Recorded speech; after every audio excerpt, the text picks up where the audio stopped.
अंकिता भंडारी अब वापस नहीं आएंगी, लेकिन उत्तराखंडी समाज को समझना पड़ेगा उसकी हत्या क्यों हुई। लगातार भ्रष्ट होती राजनीति की इसमें क्या भूमिका है, उसका पर्दाफाश कर ही हम भविष्य में अनगिनत अंकिताओं को बचा सकते हैं।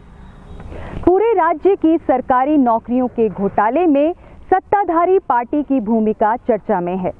सिर्फ 19 साल की अंकिता भी नौकरी की तलाश में ही बीजेपी नेता के बेटे के रिसोर्ट पहुंची थी। ध्यान दें कि हमने अपने नौजवानों के लिए, खास तौर पर लड़कियों के लिए राज्य को कितना असुरक्षित बना दिया है। उनके लिए कहीं रोजगार नहीं है, और अगर कहीं है तो अपराध पर टिके उद्योग के आसपास ही है। सरकारी नौकरियां सिर्फ खास विचारधारा और पार्टी के जुड़े लोगों के लिए ही रिजर्व हो चुकी है।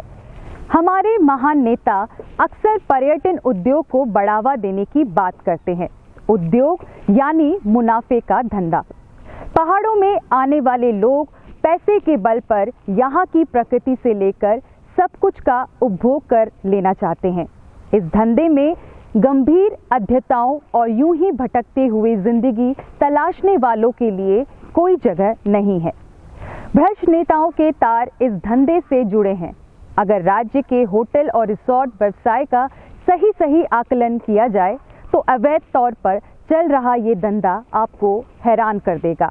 इनमें से ज्यादातर धंधे राजनीतिक संरक्षण प्राप्त पुलकित आर्य जैसे लंपट लोग चला रहे हैं।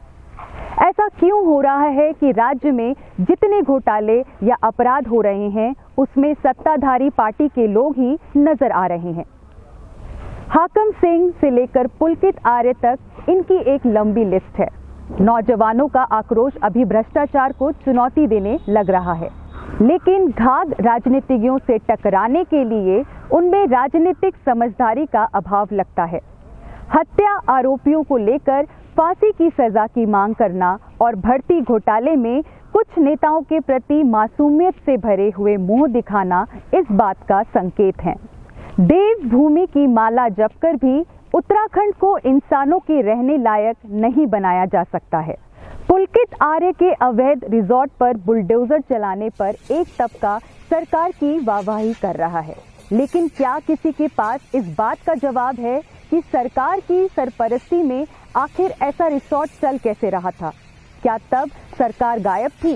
याद रखें कि बुलडोजर न्याय की लोकतांत्रिक व्यवस्था को नकारते हुए सब कुछ तानाशाह के मन की बात के हवाले करने का प्रतीक है।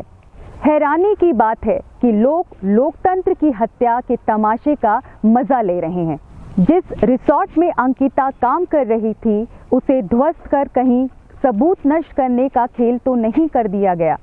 ध्यान यहाँ भी रखना पड़ेगा कि सामने से कठोर एक्शन की बात करने वाले लोग पीछे से अपराधियों को ना बचाते रहें।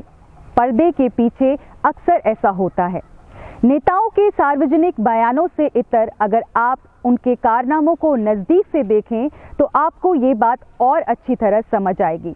लोगों को गुमराह करने और झूठा जनमत गढ़ने में माहिर प्रजाति के लोग सच को झूठ और झूठ को सच करने के अपने काम में बखूबी जुटे हैं।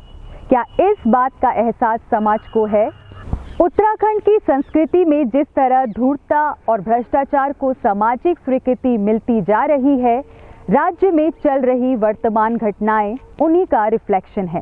किसी रिश्तेदार को पिछले दरवाजे से सरकारी नौकरी मिल जाने और अवैध धंधों से जुड़े तथा कथित प्रभावशाली लोगों से अपने संबंध दर्शाने में खुश होने वाले उत्तराखंडी समाज को आत्मनिरीक्षण की जरूरत है। साफ दिल के नौजवानों को चाहिए कि उनका साहस हर उस बात पर सवाल उठाए जिसमें हेर फेर की जा रही हो। सिर्फ साहस ही काफी नहीं, उसके लिए होश और राजनीतिक समझदारी का होना भी जरूरी है, वरना जुमलों के माहिर खिलाड़ी जैसे पहले पेट्रोल के दाम 110 रुपये तक बढ़ाकर बाद में 95 रुपये कर वाहवाही लूट लेते हैं, वैसे ही भर्ती घोटाले और अंकिता हत्याकांड जैसी घटनाओं में भी करने की कोशिश हो रही है। क्या आपको लगता है कि अगर जनता का दबाव नहीं होता तो विधानसभा की भर्तियों को हमारे महानेता यूं ही निरस्त कर देते? या अंकिता हत्याकांड के आरोपियों को यूं ही गिरफ्तार कर लेते। असली सवाल इस बात का है, ये अपराध हुए क्यों, जो हमें उलझाने की कोशिश करते हैं। उनसे पूछा जाए, तू इधर उधर की न बात कर, ये बता कि काफिला क्यों लूटा।